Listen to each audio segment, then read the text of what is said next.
Hi అండి. ఈరోజు వచ్చేసి ఒక మంచి రెసిపీ చేస్తున్నానండి.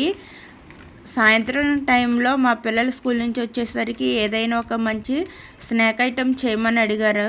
వాళ్ళ కొరకు అనేసి ఒక మంచి చికెన్ రెసిపీ చేస్తున్నాను. చాలా ఈజీగా సింపుల్గా ఉంటుందండి. టేస్ట్ కూడా చాలా బాగుంటుంది.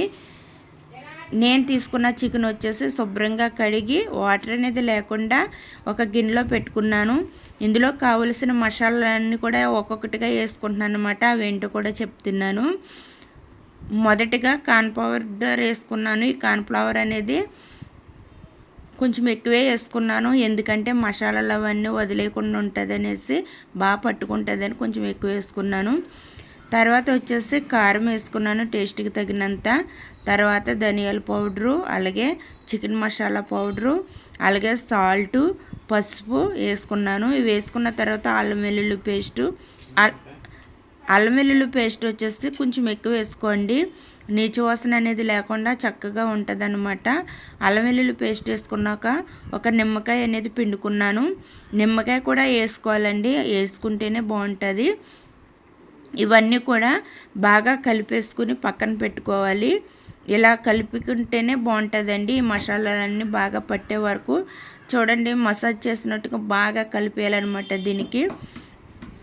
సరేనా? ఇలా కలిపి పక్కన పెట్టుకోవాలి. పక్కన పెట్టుకున్న కాసేపటికే స్కూల్ నుంచి మా పిల్లలు వచ్చేసారండి. ఇంకా వాళ్ళ అడావుడి చూడాలి, అంతా ఇంత కాదు. ఇంతకీ చెప్పడం మర్చిపోయాను, కోడిగుడ్డు కూడా వేసుకోవాలండి. పకోడీ కదా, మామూలుగా ఫ్రైకి అయితే వేసుకోక్కర్లేదు, కానీ చికెన్ పకోడీకి మాత్రం కోడిగుడ్డు అనేది వేసుకోవాలి. కోడిగుడ్డు కూడా వేసుకున్నానండి. ఇక్కడ గట్టితో కలుపుతున్నాను. గట్టితో కలిపిన తర్వాత పక్కన పెట్టేయాలన్నమాట దీన్ని. ఈలోపు మా పిల్లలు వచ్చేస్తారని చెప్తున్నాను కదా, వాళ్ళ ఆడావిడ ఇంకా చూడాలి అమ్మ ఏంటో చేస్తుంది అనేసి. ఇంకా చికెన్ పకోడీ చేస్తుందని వాళ్ళ ఆడావిడ అంత ఇంత కాదండి. ఈలోపేమో మా సైడ్ వర్షం వచ్చిందండి. పకోడీకి సాయం వర్షం కూడా యాడ్ అవ్వడంతో ఇంకా చాలా బాగా అనిపించింది అన్నమాట. బయటేమో వర్షం, లోపలేమో చికెన్ పకోడీ అనమాట. ఎంత బాగుంటుంది చెప్పండి. అనుకోకుండా వర్షం వచ్చేస్తుంది అనమాట మాకు. ఇలా పక్కన పెట్టుకున్న ఈ చికెన్ ఏం చేస్తానంటే డీప్ ఫ్రై చేయాలి కదండి. డీప్ ఫ్రైకి ఒక చిన్న బాండి పెట్టుకుని మొదటగా ఆయిల్ వేసుకుని, ఆయిల్ వేడైన తర్వాత చికెన్ అనేది యాడ్ చేస్తున్నాను. యాడ్ చేసి బాగా ఫ్రై చేసుకోవాలి. మంచి కలర్ వచ్చేదాకా మీడియం ఫ్లేమ్లో ఎట్టుకుని ఫ్రై చేసుకుంటే చికెన్ అనేది బాగా కుక్ అవుతుందండి. లేదనుకోండి చికెన్ అనేది పైన మాత్రమే ఎగుతుంది తప్పు, కానీ లోపల వచ్చేసి చికెన్ కుక్ అవ్వదనమాట. బాగా ఉడకాలంటే మీడియం సిమ్లో పెట్టుకుంటూ మనం బాగా ఫ్రై చేసుకోవాలి. అప్పుడే చికెన్ అనేది బాగా ఉడుకుతుంది. చూడండి, చికెన్ అనేది బాగా ఫ్రై చేసుకుంటున్నాను అనమాట మీడియం ఫ్లేమ్లో పెట్టుకుని. ఇలా ఫ్రై చేయడానికి నాకు ఇంచుమించుగా ఒక 10 మినిట్స్ అనేది పడుతుంది ఒక వాయికి వచ్చి. నేను తీసుకున్నది వచ్చేసి చిన్న కళాయి అనమాట.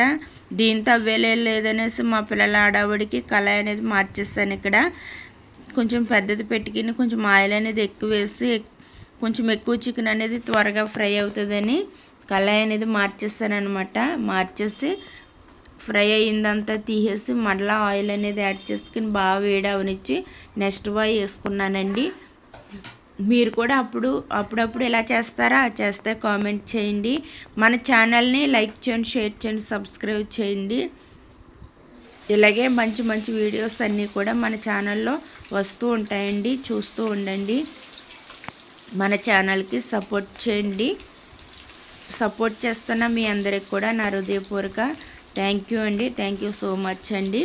అలాగే ఇంకా మిగిలి ఉన్న చికెన్ అంతా కూడా ఇక్కడ ఫ్రై చేసేసుకుంటున్నాను. చికెన్ అంతా పకోడీలాగా ఫ్రై చేసేసుకుని మా పిల్లలకి అనేది స్నాక్స్ టైప్లో పెట్టాను అనమాట. సాయంకాలం సమయంలో మా పిల్లలకి పెడితే ఎంతో ఇష్టంగా తిన్నారండి. ఇంకా నైట్ భోజనం కూడా చేయలేదు, ఈ చికెన్ పకోడీ తినేసి ఇంకా అలాగే పడుకుండిపోయారు. ఇంకా డిన్నర్ కూడా చేయలేదన్నమాట. అందులోకి పిల్లలకి ఇప్పుడు ఒక పూట స్కూల్ అండి. ఇప్పుడైతే ఈ ఒక పూట స్కూల్ గురించి పొద్దుట టిఫిన్ చేసి మరలా స్కూల్లో టిఫిన్ చేసి ఇంటికి వచ్చి ఇంక భోజనం చేయట్లేదు. పిల్లల్ని మాత్రం ఈ ఎండాకాలంలో చాలా జాగ్రత్తగా చూసుకోవాలండి. ఎండలు అవి చాలా ఎక్కువగా ఉంటున్నాయి. మాకేంటో సడన్గా వర్షం వచ్చి వాతావరణం అంతా కూల్గా అయిపోయింది. మీ సైడ్ ఎలాగుందో నాకు కామెంట్ చేయండి. రెసిపీ అంతా ఫస్ట్ నుంచి లాస్ట్ వరకు కూడా చూడండి. నచ్చితే ట్రై చేయండి. బాయ్.